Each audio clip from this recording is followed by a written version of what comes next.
Hello, everyone, and welcome to the Charity Professional Development Webcast, an opportunity for you to learn, develop, and contribute more to your cause. Today, I am joined by Vic Hancock Fell, who will be talking to us about bringing our whole selves to work. Vic is the founder of Fair Development.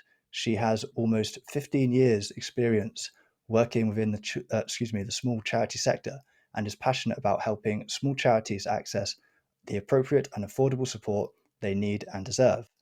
Vic specialises in strategy, organisational development, systems thinking, and change and transition management. She loves supporting charity leaders to turn chaos into order. So, Vic, it's absolutely lovely to have you, and I will hand over to you. Thank you, Zach. It's good to be here, and hello to anybody watching. As Zach said, my name's Vic. I'm passionate about working with small organisations, and I'm talking to you today about authentic leadership and bringing your whole messy self to work. And I decided to talk on this topic because this year in particular, I feel like I finally realised that being my imperfect self in a professional setting has actually been a benefit to me. Whereas in early years in my career, I really saw that as something that was hindering me, that I needed to fix and hide away. And so I wanted to share some of those thoughts with you today. I used to feel that I really needed to be this kind of professional, guarded person, perhaps wearing certain kind of clothes, talking in a certain way, doing certain things to be considered professional or a good leader. And hopefully today I can share with you some reasons that I think being authentic and being imperfect is actually what can make us better people to work with, and it can benefit our organizations as well. The first thing that I want to show is this video. Now, you've probably seen this video before, and I'll talk in a minute about the response that this person gives in the video. But I wanted to share it as an example of really one of the first times that we saw people being kind of forced to drop that professional persona. In the pandemic, when we were all forced to work from home, we started to get glimpses into people's lives, into their messy, imperfect lives. We would see people's messy houses in the background. We'd see people's kids, their pets causing chaos. And for me, it really helped me to sort of realize, these are just people. This is not a scary, intimidating person that isn't like me or that is somehow other to me. And I found it really, really nice actually seeing these people who perhaps I'd once be intimidated to speak to, just being a normal person in their home with their pajama bottoms on and their suit jacket. So I just want to share this video and then share some reflections on it.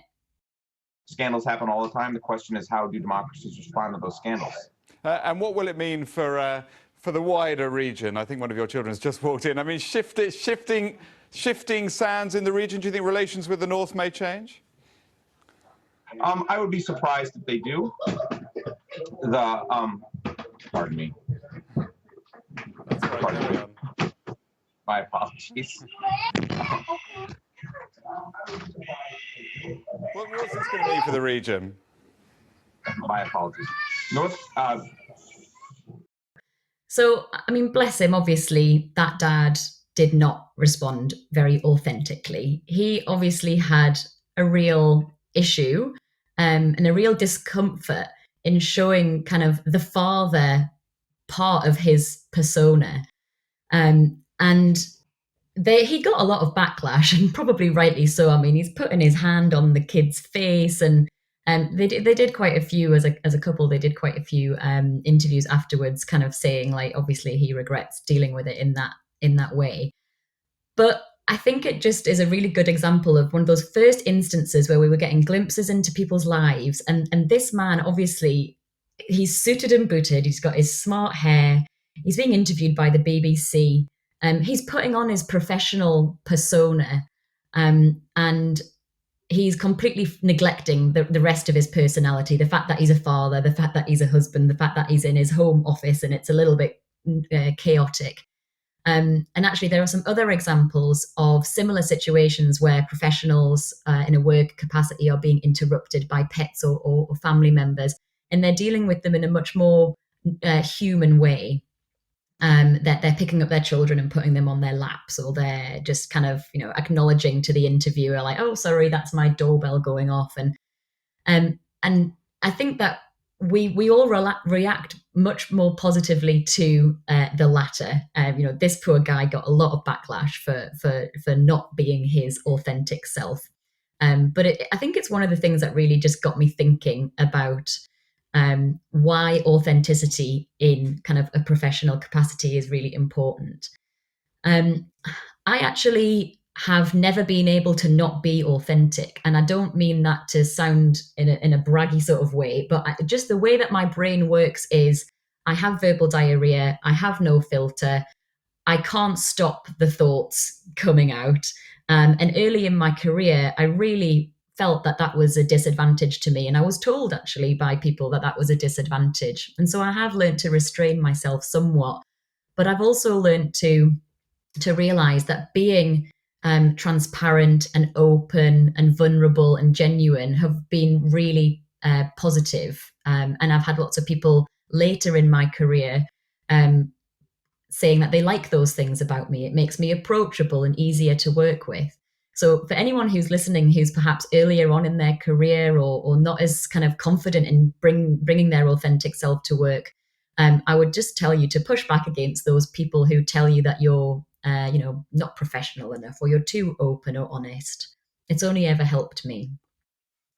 And so what does it mean to be authentic? So it means to be genuine, to be honest. And I often use the phrase kind of radical honesty when I'm working with clients, both from myself and how, both in terms of talking about myself and how I interact with them, but also how I would encourage them to interact with the people that they work with and their donors and supporters. Being open, being relationally transparent. So if you want to say something to someone, don't say it in a passive aggressive way. Don't try and say it in, behind their backs to other people. Try to surround yourself with the tools and the skill, develop the skills that you need to be able to have those difficult conversations, but to do them in a transparent and caring way.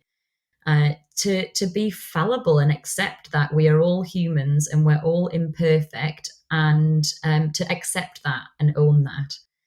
To be self-aware, so to have some awareness of how your behavior influences and affects other people, especially if you are in a position of leadership in an organization where your behavior can trickle down and influence the culture of the organization.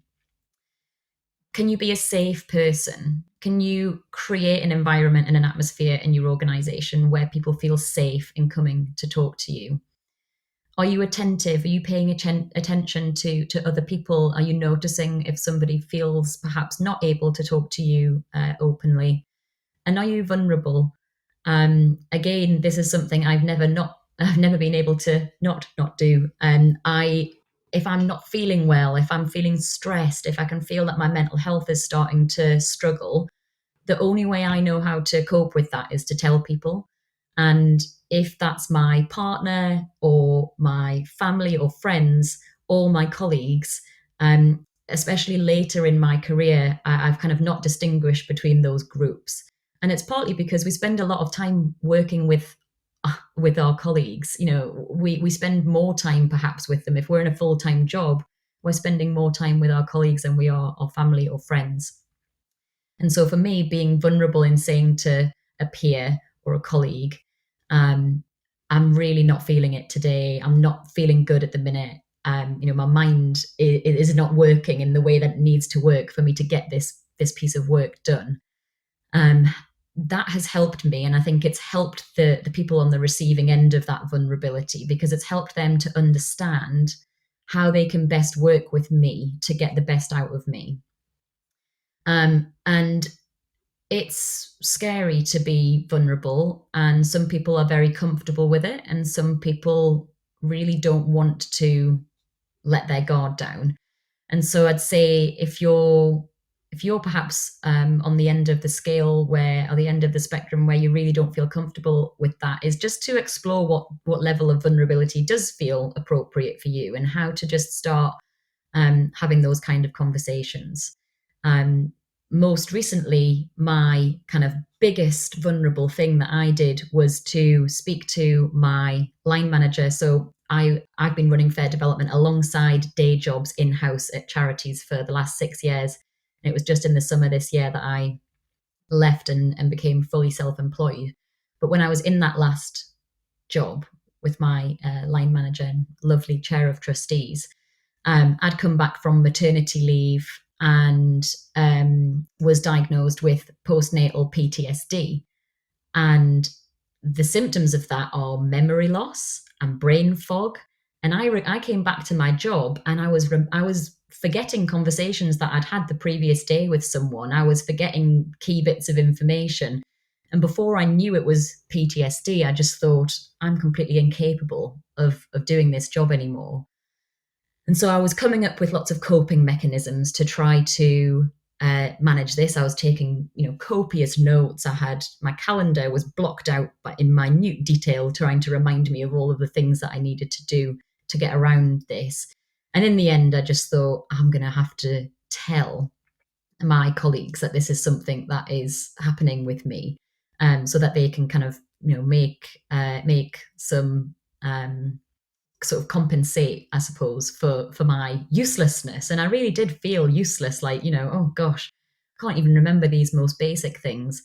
And I had that conversation with them, and luckily for me, they were incredible about it, and they said that they understood, and that they weren't going to be really annoyed if I didn't remember something. And that it was okay if I needed to come to them and ask for reminders of things, or ask them to remind me of that thing I said that I would do that I didn't do. And it was such a huge relief for me. And that was something that internally my organisation knew. And then a few months later, I decided just to make that kind of public knowledge. So now when I'm working with clients directly through fair development, I will have that conversation with them early on, where I say, my memory is really poor at the minute. I may need to ask you to remind me about things, or if I forget a date, or if I forget something, please don't think it's because I'm not paying attention or not trying. It's just that I have PTSD and it affects my memory. And I've found that to really set us off on the right foot when it comes to sort of understanding each other and getting the best out of each other. So how does it benefit you and your organisation? Well, it certainly benefited me to be very vulnerable in that particular instance, but it's benefited me over the course of my career, just feeling like I can be myself for a start. It was just a couple of years ago where I actually decided just to get rid of all of my professional clothes, because I didn't feel like myself in those clothes. I used to wear these special outfits if I was going to an interview or a special event, and I thought, who am I pretending to be here? I just want to wear my own clothes. Why should clothes have anything to do with how I'm perceived as a professional? So it has benefited me to be authentic and vulnerable and open and transparent, because I feel like people are just getting me, and there's not gonna be a nasty surprise if I let my guard down. Before 2020, mental illness was the leading global health issue, and since the pandemic, around a third of young people and adults say that their mental health has got worse. And so I think leading in this way, working in this way of being your true self and accepting your messiness and imperfection and bringing it to work, and just not trying to put on a persona of something else, for me, that has helped my mental health. Job satisfaction in the charity sector, hiring and keeping staff, and burnout are on the increase, especially in the charity sector. We've got fundraisers and charity sector staff kind of leaving the sector en masse. We've got higher than ever burnout rates. People being free to bring themselves to work as they are, with all of their imperfections and things that they need you to help them do as a leader or an employer to help them function at work, can only help us here. It hopefully will reduce the levels of burnout, and it'll create a culture in the organisation that you're in of care and consideration and compassion and vulnerability. Organisations that foster these authentic behaviours are typically more likely to have engaged, enthusiastic, motivated employees, and psychologically safe cultures. So it's good for your organisation as well. And it feels good to be yourself. It feels great to wear the clothes that you feel comfortable in. It feels great to use the language that you're comfortable in using. And it feels good to know that people in your organization get you for who you are, not for some professional version of who you are. Something that I came across earlier this year, which is the first thing on my to-do list for 2023, is to create a user manual for me, the manual of me. Now, this is, if you just Google that, you'll find that online. It's a free template that you can use. I'm using an example here by the wonderful Cassie Robinson. And it's basically a user guide for you. So, perhaps instead of having those vulnerable conversations over and over again with new people that you come into contact with, you can say, here's my user manual, have a read and you'll get to know a bit about me. And I won't read all of it, but I'll just read some of the examples here from Cassie. She likes to work in quiet working conditions. She finds it hard to do work that requires concentrations if there's lots of noise and distractions. Things she struggles with. She talks about that she's an introvert, and so working kind of in the open is something that she has to work hard to do. Too much critiquing and logical reasoning drains her energy. Things she loves organising team things, birthdays and evenings out and so on. She likes risk-taking culture. She feels comfortable in that sort of environment. Other things to know about her: she likes to use her intuition to make decisions. And after reading all of this, I know I could work much more effectively with Cassie, knowing these insights. And these are things that typically we wouldn't expose about our personalities and about ourselves in a professional capacity. And in some cases, these are the sort of things that we might have previously been encouraged to hide away and not talk about. And so I think this should be part of every person's induction. You come into your organization, you read everyone's manual of me, you get to know them a bit, and you create your own manual of me. And it's definitely something that I'm going to be doing in the new year, so that I can write down all of these things about myself and the way that I like to work with others. And I think that there's a lot of, we've seen a lot of really terrible leadership this year. Not naming any names, but I'm sure you've all got a few people in your mind. And I really think it's shown us how damaging it can be to not lead authentically. People can tell when you're not being your authentic self. And I think it makes it much more difficult for yourself as a person to be in a position of leadership or to be working with others. It certainly makes it harder on the person who's on the receiving end of that. And it's not good for organizations either. So if you're ever worried about saying that thing that's in your mind, that intrusive thought that you want to say, if you're worried about wearing a certain outfit or saying a certain thing or revealing a certain part of your personality, I would encourage you to push past that discomfort a little bit, and perhaps you'll realize that whoever you're saying this to was kind of waiting for an opportunity to be able to say it back to you as well. And that's something that I've really noticed, that the more open and vulnerable I am, and the more I try to lean into this authenticity and imperfection, the more I get it back from others as well. And it really helps to create great relationships that in turn leads to better quality work. Amazing. Vic, well, thank you so much. There was a lot in there, and I feel really encouraged to now go out and try to be more authentic, I have to admit that I am at that stage where I still get the flutters and I know I need to have a difficult conversation because I know that in the long term it's going to help me and everyone around me. And I'm still like getting over those things. So this has been a good 20 minutes of kind of kick up the bum in a way to actually remind myself to do that. And I think it will be a good resource. I'll come back and watch it when I feel like, okay, I need to have a difficult conversation. What would Vic say? I like to think as well with the BBC video that I'd be the person who picks a child up and introduces them, but I've not had it happen, so I don't know whether I will be. But here's hoping. I love the idea of a user manual. I think it's really, really useful, and I also think on top of doing it in an induction, reading other people's user manuals, I think it opens up an opportunity for you to sit down with colleagues who you're going to be working with a lot and figure out, oh, okay, so where are the potential pitfalls in our relationship? Where are we going to butt heads on things?